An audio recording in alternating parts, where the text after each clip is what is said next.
Bonjour à tous, merci d'être venus. Donc on a souhaité présenter à l'occasion de My Green City une réflexion sur l'état de l'art en matière de recyclage des déchets de bâtiments, enfin de traitement des déchets de bâtiments dans le cadre de la troisième révolution industrielle, parce que les déchets c'est aussi, ça véhicule aussi une dimension énergétique. Et par rapport aux propos qu'on tenait ce matin sur les projets de renouvellement urbain et le RBM en particulier sur ce territoire, ça a une résonance particulière. Donc on a demandé à l'agence d'urbanisme de Dunkerque de venir, en la personne de Geoffrey Elbert, oui, pour nous présenter la stratégie du Dunkerquois en la matière, donc en particulier sur cette histoire de matériaux. Ensuite, l'entreprise NeoEco interviendra, donc c'est Madame Emmans et puis Monsieur Sigier qui interviendront pour expliquer à titre illustratif ce que fait leur entreprise et comment on peut du coup engager des collaborations sur ces registres-là en tant que collectivité. Et puis Marie du CD2E nous fera un petit état de l'art sur la gestion de la pratique en fait dans le BTP. J'ai présenté tout le monde correctement. Donc si vous êtes d'accord, je laisse Lagur peut-être démarrer sur ce qui se passe sur leur territoire. Bonjour à tous. Donc Geoffrey Elbert, je travaille à l'agence d'urbanisme de Dunkerque. J'ai une formation d'architecte à l'origine. Je travaille plus spécifiquement sur le projet de renouvellement urbain du Dunkerquois, donc le travail sur les quartiers prioritaires et les nouveaux projets qui vont y être associés. Et dans ce cadre, on définit une stratégie troisième révolution industrielle pour accompagner les projets de renouvellement urbain. Donc je vais vous présenter aujourd'hui un petit peu rapidement un territoire. Quel est ce projet NPNRU? Qu'est-ce qu'il induit en termes de changement urbain et de changement des quartiers, et ensuite comment on a mené une réflexion troisième révolution industrielle qui nous a fait aboutir à cette réflexion sur la revalorisation, sur le réemploi de déchets et de matériaux issus de la déconstruction. Donc pour rapidement vous resituer ce qu'est le NPNRU. Donc le NPNRU est arrivé en termes de nouvelles politiques de la ville à la fin de l'année 2014. Donc il a été pointé 1500 quartiers prioritaires en France, 700 communes sont concernées. Donc ces quartiers prioritaires se répartissent en des quartiers d'intérêt national et des quartiers d'intérêt régional. Donc le programme de renouvellement urbain est un programme de construction et de reconstruction des quartiers qui accompagne la politique de la ville, donc qui accompagne le volet plus social de la politique de la ville. Ces quartiers prioritaires, ils sont définis par un seul et unique critère, c'est le critère du revenu par habitant. Donc les 1500 quartiers prioritaires sont les quartiers les plus défavorisés de France. Les projets de renouvellement urbain sont donc la phase plus de projets d'urbanisme qui cherchent à faire muter ces quartiers et à changer d'image. Sur le Dunkerquois, donc sur la communauté urbaine de Dunkerque, nous avons 4 quartiers qui ont été identifiés et qui ont été éligibles au financement accordé dans le cadre des projets de renouvellement urbain. Donc on a la ville de Saint-Paul-sur-Mer avec les quartiers nord-ouest et la ville de Grande-Sainte avec l'îlot des Peintres qui sont en intérêt national, donc qui vont avoir les plus hauts financements pour cette opération. Et les quartiers de Banvers, Île-Gentille, Plan d'Eau et Carnot-Dolé sur Dunkerque et Saint-Paul-sur-Mer qui forment un seul et même ensemble, et le quartier de Grotte à Téteguem qui sont les 2 quartiers d'intérêt régionaux, donc qui sont des quartiers sur lesquels il y a moins de travaux envisagés. Donc à la suite de la signature du contrat de ville, qui est l'élément fondateur de cette politique urbaine, un protocole de préfiguration a été lancé. C'est dans le cadre de ce protocole de préfiguration que nous intervenons et que nous réfléchissons à la définition d'une stratégie troisième révolution industrielle avant la passation en phase opérationnelle, donc avec des constructions, avec des démolitions de bâtiments, etc. Donc ce protocole de préfiguration, il consiste en une série d'études qui vont permettre de définir les projets urbains. Donc voici une représentation des quartiers sur lesquels nous travaillons. Donc il faut savoir, sur cette carte, je ne sais pas si c'est très lisible, les quartiers, ce qu'on appelle de veille en saumon, sont les quartiers qui sont concernés par la politique de la ville. Et les sites repérés dans le cadre de financement NPNRU sont ceux définis en bleu, clair et plus foncé. Donc quand on voit les emprises foncières qui sont concernées par ces projets de renouvellement urbain, c'est de l'ordre presque du kilomètre carré. On est sur des sites qui sont souvent plus grands que le centre-ville même de Dunkerque. Donc on est sur des sites très conséquents, sur des formes urbaines qui sont en plus souvent très très denses en termes de bâti, mais très lâches en termes d'espace public. Donc on a énormément d'espace d'intervention, ce qui pourra nous amener après à considérer cette stratégie de réemploi des matériaux sur une échelle très vaste. Donc ces projets de renouvellement urbain, ils sont en partie menés par une maîtrise d'ouvrage de communauté urbaine, donc intercommunale, mais ils associent énormément les premiers concernés, les premières maîtrises d'ouvrage concernées par les projets de renouvellement, c'est-à-dire les bailleurs sociaux qui ont des parcs de logements très conséquents dans ces quartiers et qui sont principalement concernés par les démolitions et les reconstructions. Donc nous, sur notre territoire, nous avons par exemple le Cottage, la Maison Flamande, Partenord et Habitat du Nord qui sont des partenaires très importants. Les financements de ces projets sont assurés par l'État au travers de l'Agence nationale du renouvellement urbain, l'ANRU, en lien avec la Caisse des dépôts, mais aussi par d'autres partenaires qui notamment les Hauts-de-France et le département. Et les Hauts-de-France portent un budget dans ces projets de renouvellement urbain qui est lié à l'innovation et notamment, pourquoi pas, à une stratégie de troisième révolution industrielle. Donc nous pensons qu'il est important d'innover dans nos projets de renouvellement urbain, notamment sur le volet financier. Pardon. Donc l'idée qu'on a eue immédiatement en montant la pré-programmation du grand projet de renouvellement urbain, c'est celui de se dire que ces quartiers qui aujourd'hui sont plutôt enclavés, plutôt défavorisés, il allait falloir les réintégrer à une stratégie communautaire déjà en œuvre et que le biais de la troisième révolution industrielle et de tout ce qu'elle peut comporter était un biais important pour peut-être pouvoir lancer cette dynamique de réintégration des quartiers dans une stratégie plus globale et donc je n'aime pas le terme de banalisation, mais en tout cas de déstigmatisation des quartiers et d'avoir une meilleure répartition de ce qui se fait déjà à l'échelle d'une communauté urbaine dans ces quartiers aujourd'hui qui sont plutôt défavorisés. Donc on voit que les projets de renouvellement urbain, donc là qui sont plus finement délimités par une limite violette, s'intègrent déjà dans des logiques d'agglomération dont on pourra discuter tout à l'heure. Donc ces 4 quartiers, on voit qu'on a un nombre de logements très conséquent qui est concerné. On a plus de 2000 logements qui sont concernés par les projets de renouvellement urbain. Et donc on est sur des situations qui vont concerner énormément de patrimoine bâti. Donc toute la question de quelle va être la pérennité de ce patrimoine bâti, qu'est-ce qui va être démoli, qu'est-ce qui va être réhabilité, c'est quelque chose qu'on a très rapidement mis sur le devant de la table. Et c'était une question assez primordiale de nos débuts de réflexion. On peut voir ici sur cette image qu'on a des typologies de bâtis qui sont extrêmement variées.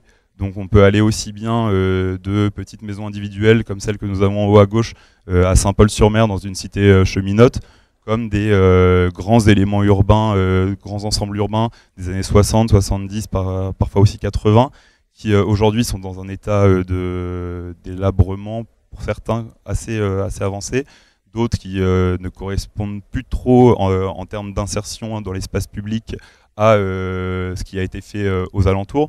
Donc on est sur des vraies questions plus que par quartier, on est aussi sur des vraies questions des vraies questions bâtimentaires, bâtiment par bâtiment. Quels peuvent être les bâtiments que l'on va pouvoir garder dans un projet de renouvellement urbain, quels sont ceux qui pourront être portés en réhabilitation et quels sont ceux qui devront plutôt être démolis. Il faut penser à la rentabilité financière aussi des opérations et certains bâtiments ont très peu de chances de pouvoir être réhabilités. Donc sur le tableau qui est projeté ici, on a à peu près les volumes de logements qui sont concernés par des démolitions potentielles. Donc aujourd'hui, au stade du projet urbain, on est sur 829 logements qui sont prévus à démolition et 978 qui sont prévus en réhabilitation, restructuration.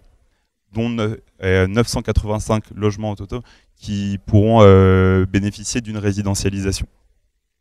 Dans le programme de renouvellement urbain, l'ANRU ne souhaite pas avoir, on est sur le deuxième programme de renouvellement urbain depuis la création de l'ANRU. L'ANRU ne souhaitait pas avoir de reconstitution des offres de logements sociaux démolis sur les sites pour éviter ces concentrations, ces systèmes de concentration. On a par contre de la diversification qui peut et doit arriver sur les sites pour créer une sorte de plus grande mixité architecturale, fonctionnelle, sociale sur les quartiers. Donc on a 550 environ logements qui sont prévus en reconstitution, donc des offres d'accession. Donc on a quand même énormément de construction sur les sites, 550 logements, c'est quasiment l'équivalent d'une année de construction de logements sur la communauté urbaine de Dunkerque, donc étalé sur l'ensemble de la durée du projet de renouvellement urbain, c'est plutôt conséquent. Et le taux de production de logements sociaux qui devra être fait en reconstitution équivaut à 3 années de production. Donc on est sur on est vraiment sur, à partir de 2020 et du lancement des phases opérationnelles, sur une vraie problématique de construction et donc de filières de matériaux à envisager peut-être à l'avance, notamment en lien avec ces démolitions. C'était un des premiers constats qui nous a amenés. Donc on voit sur ce calendrier rapidement le démarrage des déconstructions à partir de 2020 et le début de la diversification à partir de 2021. Donc une réflexion apportée sur la valorisation des matériaux liés à la démolition qui devra se faire de manière assez rapide. Pour l'instant, vu qu'on est dans les phases préopérationnelles, on a un petit peu de mal à envisager comment cette filière peut se mettre en place, mais on sent qu'il y a des potentiels. Donc ça raccroche cette stratégie qu'on a appelée Rêve urbaine en lien avec Rêve 3 et le renouvellement urbain, qui est une stratégie d'inclusion de la TRI dans les projets du NPNRU. Rapidement, pour remontrer le schéma qu'on avait fait au tout début de cette définition stratégique, la TRI, on ne savait pas trop comment s'y projeter dedans, surtout dans des quartiers prioritaires où on n'a pas forcément l'idée de l'innovation quand on engage des réflexions en termes de projets urbains qui apparaissent. Et pourtant, les objectifs du projet de renouvellement urbain, que sont la diversité de l'habitat et la mixité sociale, l'efficacité énergétique et la transition écologique, tout ça, ce sont les objectifs qui ont été définis dans le règlement général de l'ANRU pour le deuxième projet de renouvellement urbain. On est sur des thématiques qui croisent assez facilement et même assez intuitivement tous les piliers de la troisième révolution industrielle, Rêve 3, que sont l'économie circulaire, l'économie de la fonctionnalité. Donc on a commencé à partir de ça en faisant aussi une recherche de toutes les filières, de tous les projets et stratégies qui étaient menés à l'échelle de la communauté urbaine pour s'intégrer aux politiques locales. Et on a un exemple très particulier qui est pourtant un tout petit exemple qui a retenu notre attention. C'était le chantier collectif ANRU, qui est une sorte de projet social, urbain, culturel et artistique, c'est comme ça qu'il se définit, qui est en fait un projet de chantier permanent avant même le lancement des travaux sur les sites en ANRU, ANRU. Mais là, ce projet ANRU, c'était vraiment l'histoire de lancer des projets de travaux sur la base d'initiatives habitantes dès la phase préopérationnelle. Et donc ça s'est concentré sur une première action qui était celle de réemployer du mobilier déclassé dans les quartiers en renouvellement urbain et d'en refaire avec donc le concours des habitants des nouveaux mobiliers intégrés dans l'espace public pendant ce temps de transition avant les phases de chantier. Et cette idée du recyclage, du réemploi a été un petit peu notre première porte d'entrée vers cette stratégie troisième révolution industrielle dans les projets de renouvellement urbain, car on sentait que cette idée de cycle de vie aussi bien du bâtiment que de la ville et de recyclage des choses en place, on est sur des projets qui s'ancrent sur, contrairement à des projets un peu urbains ex nihilo, on est sur des projets qui s'ancrent sur des quartiers existants. Donc cette idée de système qui était contenue derrière l'idée de recyclage nous paraissait pertinente et importante. Donc à partir de là, on a monté une stratégie qui se déclinait en trois échelles. Donc on va passer assez rapidement sur ça. Mais cette stratégie à l'échelle du bâtiment, on l'a monté vraiment en essayant de penser comment nous pourrons accompagner toutes les maîtrises d'ouvrage par un cahier des charges un peu innovant et des actions à lancer, et que ces actions rentrent dans une réalité concrète sur la durée. Donc on est parti de l'idée du cycle de vie du bâtiment et d'avoir en objectif de construire des bâtiments en intégrant leur cycle de vie et l'emploi de ressources locales durables. À partir de là, on a monté donc quatre actions qui pour nous faisaient un système de cycle de vie. Donc dès la conception, de concevoir des bâtiments adaptés aux nouveaux besoins de services, de mobilité, aux nouveaux usages. Dans le temps de la réalisation, d'accompagner le secteur du bâtiment du Dunkerquois dans l'application de la future réglementation thermique 2020, qui inclut notamment cette idée du cycle de vie. Dans la vie du bâtiment, celle de mobiliser des solutions d'énergie non renouvelable pour ces bâtiments construits ou ces bâtiments réhabilités, et en pensée de la fin du cycle du bâtiment, mais en même temps pour le renouvellement urbain, un petit peu l'élément initial, l'élément de lancement, celle de recycler et réemployer les matériaux de la déconstruction. Donc on a fait appel au CD2E qui interviendra ensuite pour nous accompagner sur la définition après plus opérationnelle de certaines de ces thématiques, et notamment celle du recyclage et du réemploi de matériaux de déconstruction. Je passe très rapidement sur l'espace public et les services aux habitants pour éviter de prendre trop de temps.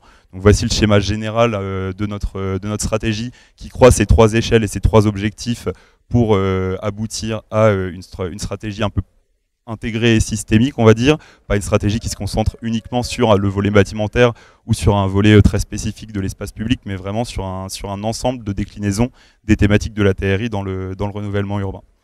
Donc pour conclure sur le recyclage et le réemploi des matériaux, nous on est vraiment dans une phase où on se pose des questions, où on a cette opportunité foncière, ces volumes de démolition qui vont nous amener à y réfléchir, et on cherche maintenant à savoir comment on va pouvoir intégrer ces enjeux. Donc un enjeu qu'on a révélé de manière un peu économique, c'est une filière qui est déjà active sur le territoire, on a déjà une filière de valorisation des déchets.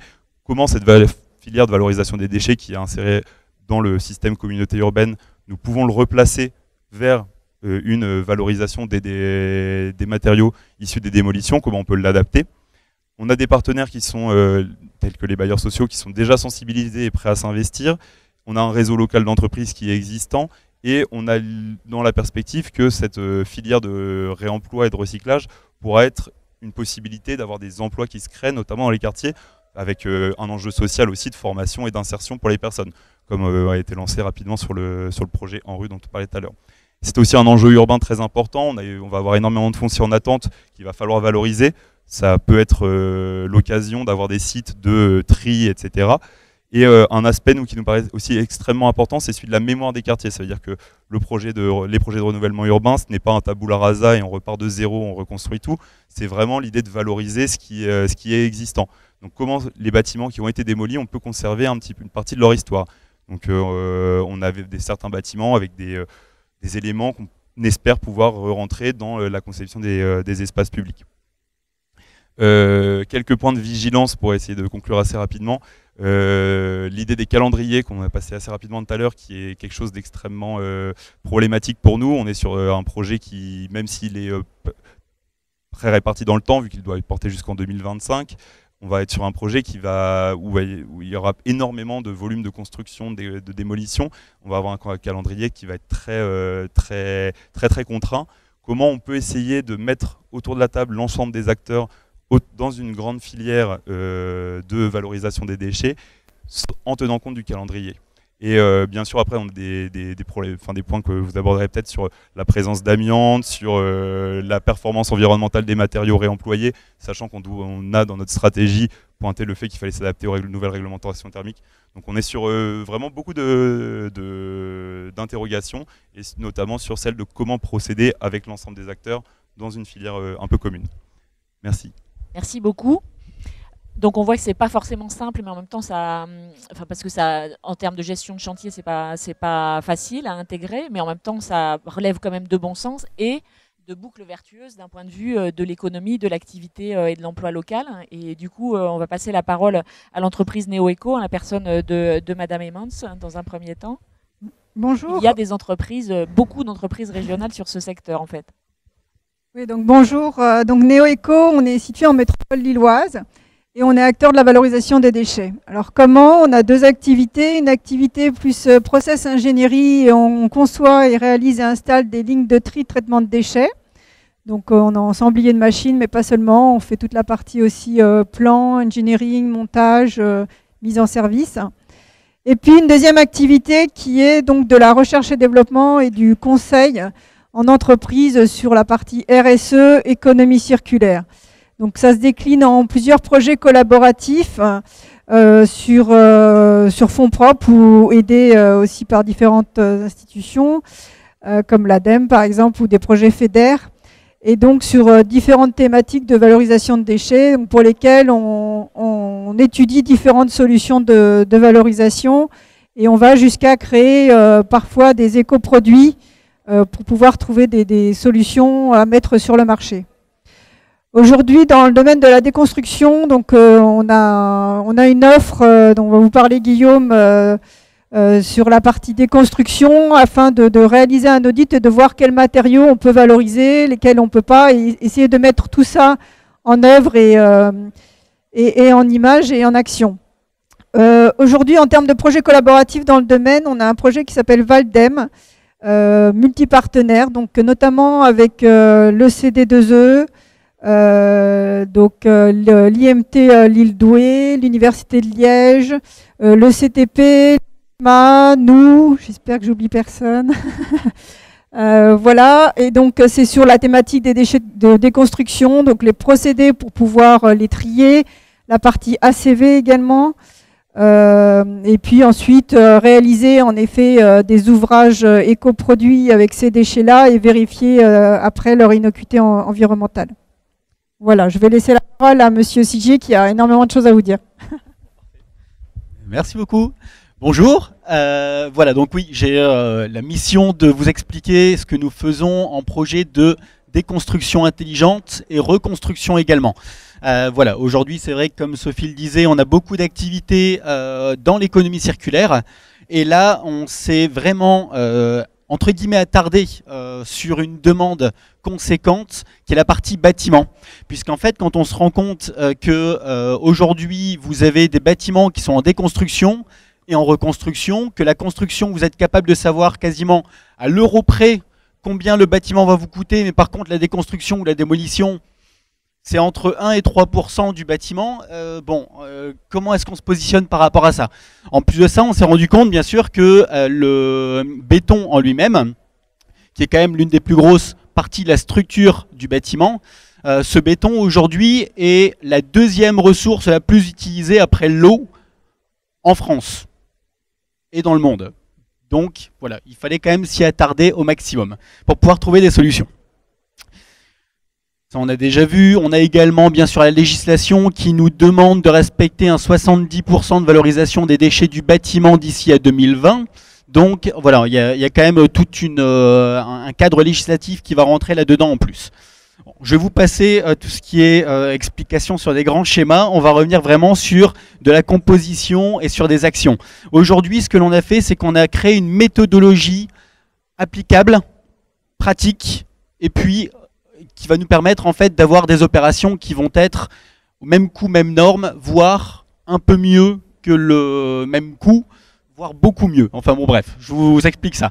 Voilà, ce que l'on va faire, c'est qu'on va toujours faire un pré-audit. C'est un pré-audit qui sera donc gratuit, où l'on va venir visiter en fait les bâtiments et voir ce que l'on va avoir comme potentiel. Ce potentiel, on va juste l'étudier dans un premier temps en visuel.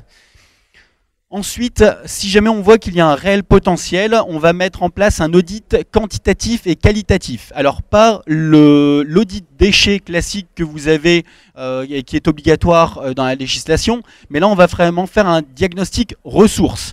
C'est-à-dire qu'on va regarder les composants revendables en l'état sur les bâtiments.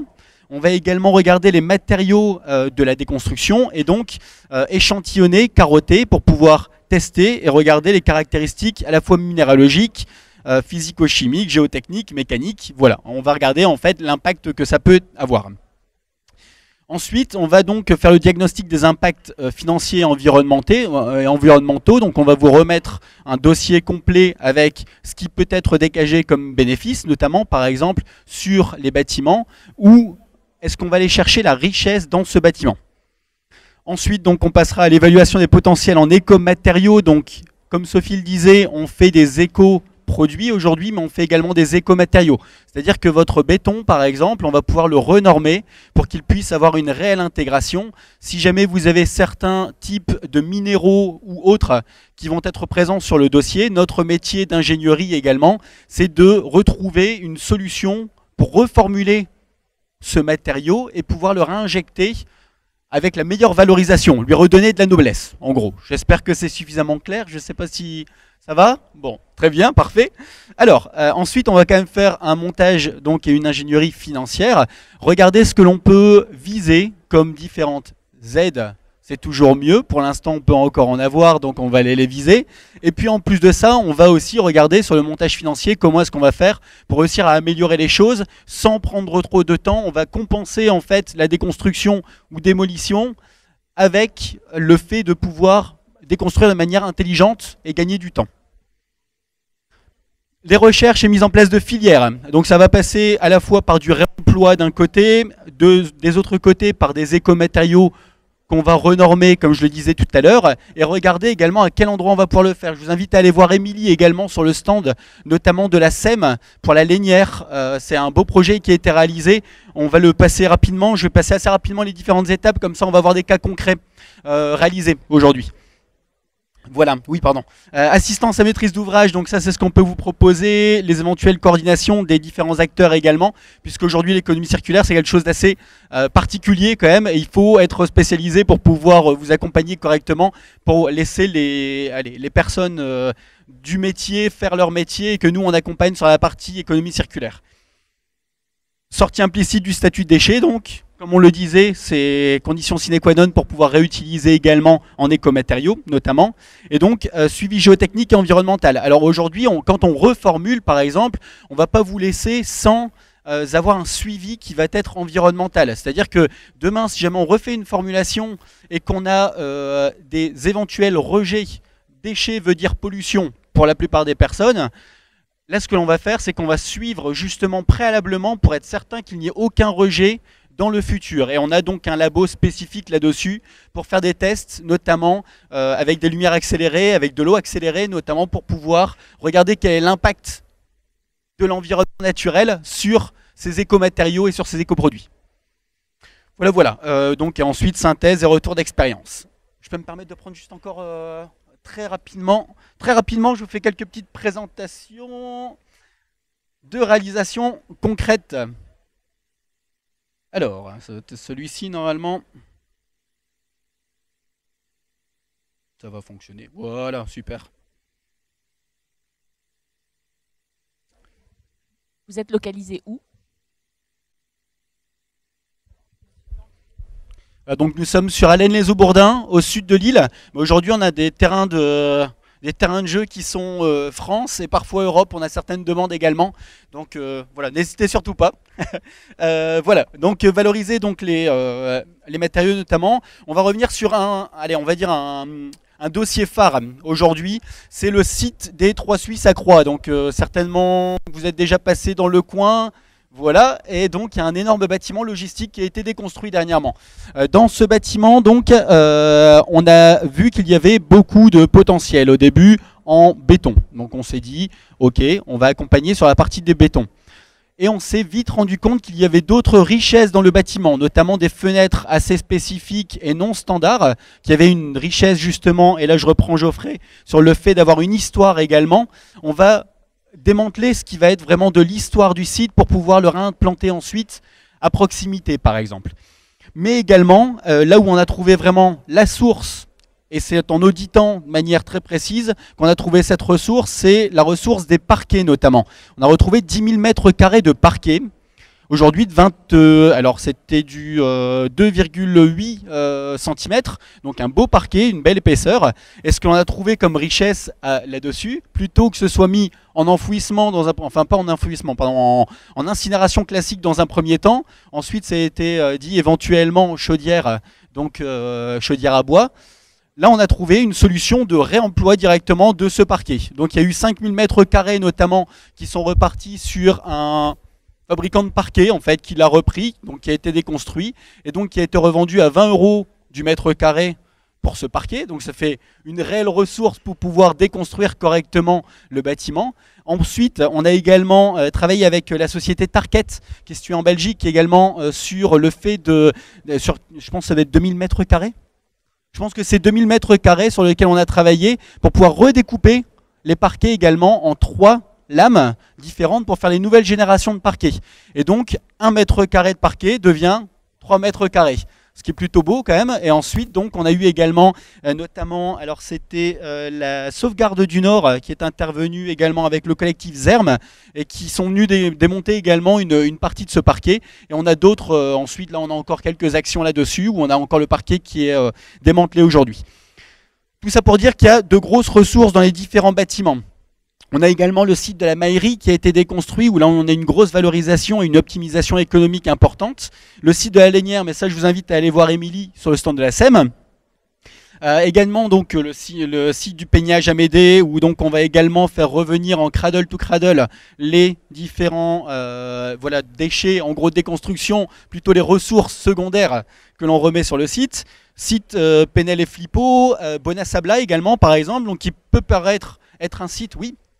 Est-ce que vous avez des exemples sur, parce que là ce que vous citez sont des grands bâtiments d'un seul tenant. Oui. Est-ce que vous avez des exemples sur du bâti en individuel, même si c'est des additions de maisons individuelles? Alors oui, justement, on est sur des bâtiments aujourd'hui. En fait, ce qui est appliqué à grande échelle peut être appliqué sur des bâtiments logistiques, par exemple, peuvent être appliqués. Si jamais je reprends le cas tout à l'heure de Geoffrey, on a vu que dans les différentes constructions, on avait des constructions qui se ressemblaient.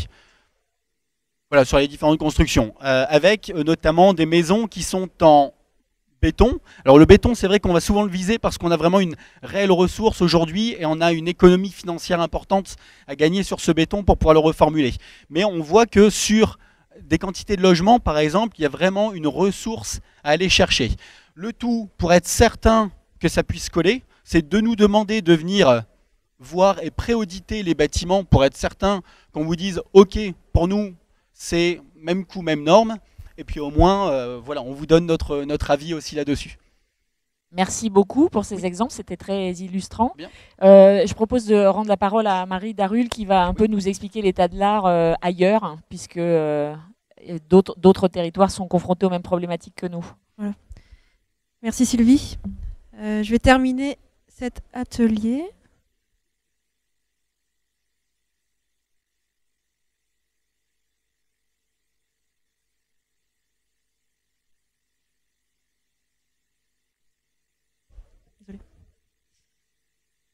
Donc je vais finir cet atelier avec un petit panorama d'initiatives, à la fois d'opérations, mais aussi d'outils, par exemple, qui sont mis en place, ou de dynamiques.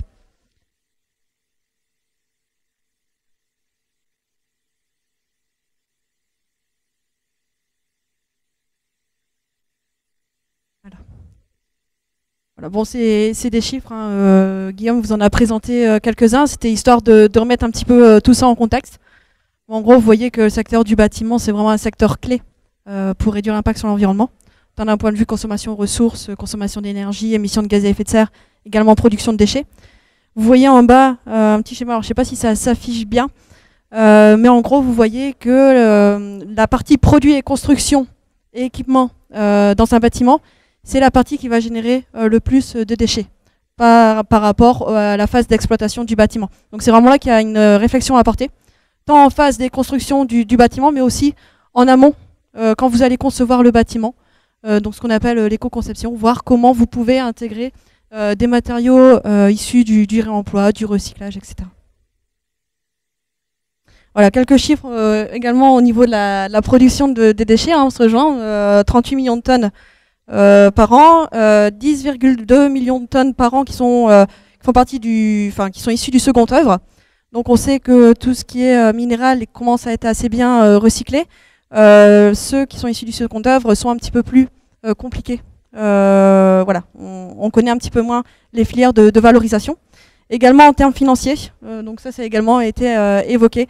Mais vous voyez la différence du coût de l'élimination des déchets de chantier de bâtiment en France. Donc Centri, 2,54 milliards d'euros, avec tri, on diminue donc à 1,3 milliard d'euros. Donc il y a vraiment un potentiel d'économie assez remarquable.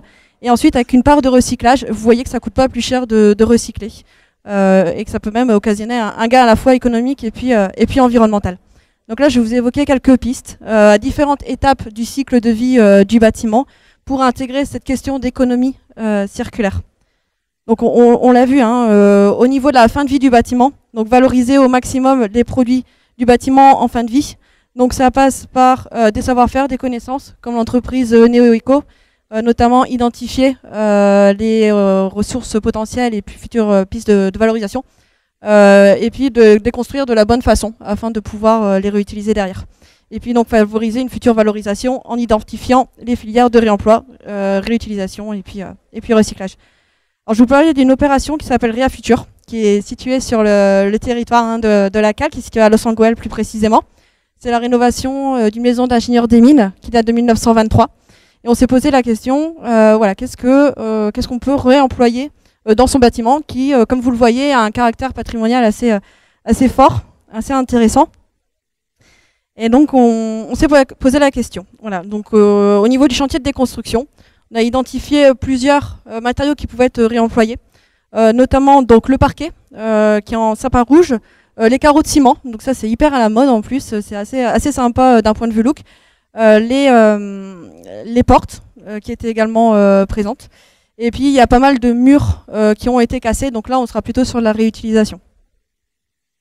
Donc en fait le parquet donc en sapin rouge a été démonté, nettoyé. Donc c'est un peu le même cas que l'opération c'était où au siège des 3-6, voilà. Et puis donc chaque lame a été nettoyée et revernie, etc. pour ensuite être reposée.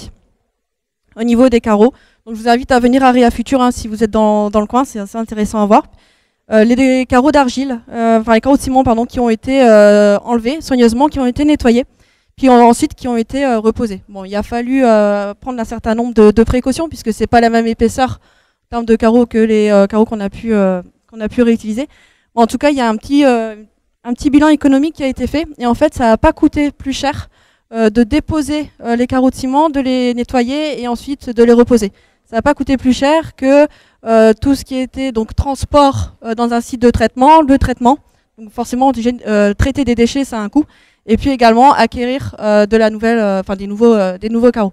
Donc on arrivait un petit peu au même bilan économique, sauf que là on a valorisé aussi davantage du savoir-faire et du travail humain et l'histoire du bâtiment, bien sûr, la conservation du patrimoine qui nous était cher. Un deuxième projet, donc Sophie en a parlé tout à l'heure, le projet Valdem. Donc là en fait nous c'est des 2 ans on est appliqué sur la partie analyse en cycle de vie.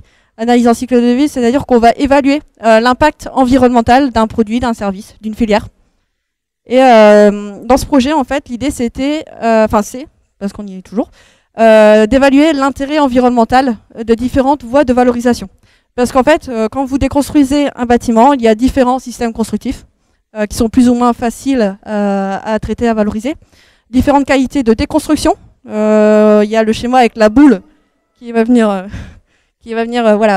casser le bâtiment et puis la déconstruction minutieuse qui va venir extraire les matériaux qui sont sur le site. Différentes qualités de tri aussi, et puis les traitements et voies de valorisation.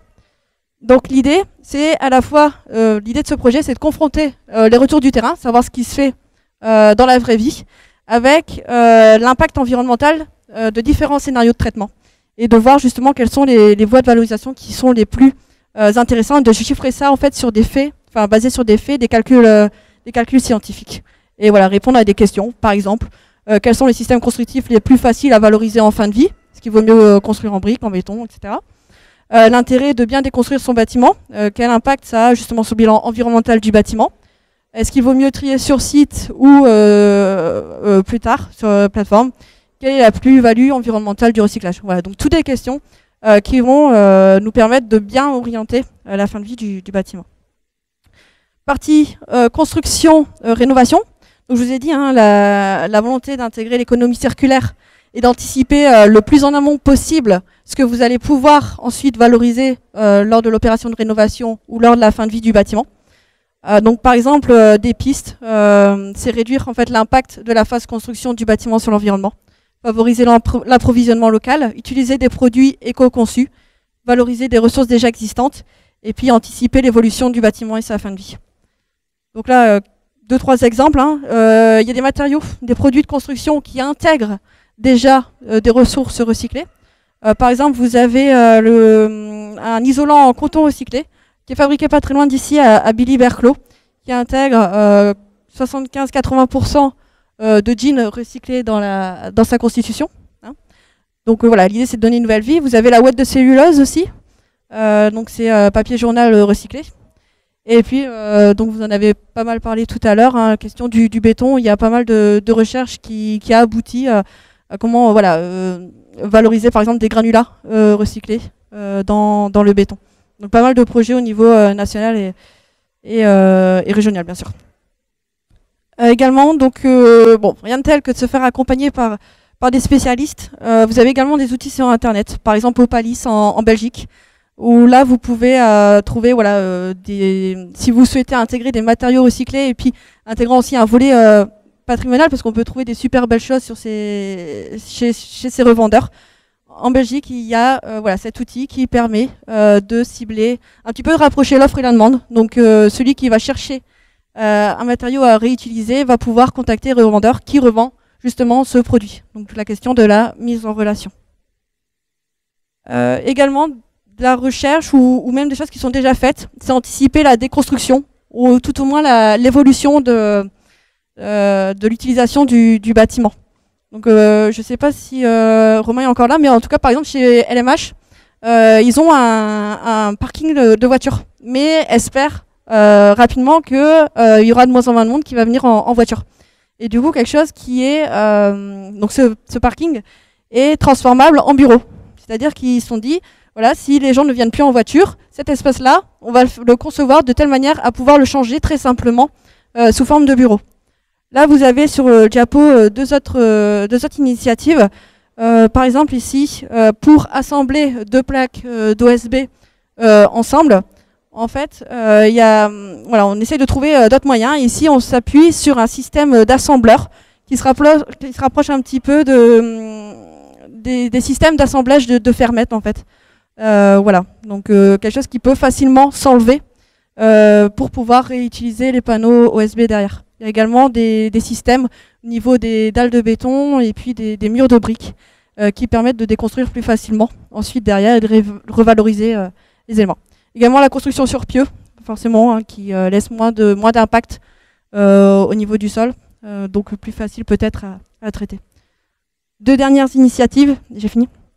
Au niveau de la phase chantier, puisque vous avez également des chutes de chantier, également un impact, vous avez des déchets de chantier. Donc des pistes, donc former aux bonnes pratiques de chantier éco-responsable, et puis mutualiser et réutiliser les équipements.